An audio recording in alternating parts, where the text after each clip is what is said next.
Alright, rolling.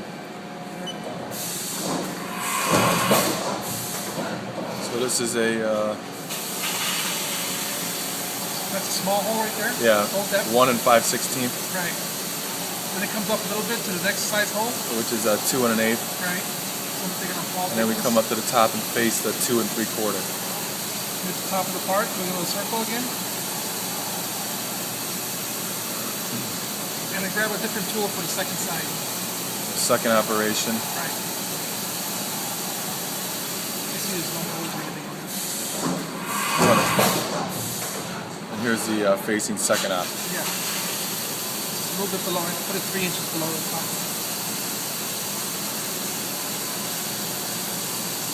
Alright, then when we're done, we'll do a graphic dry run.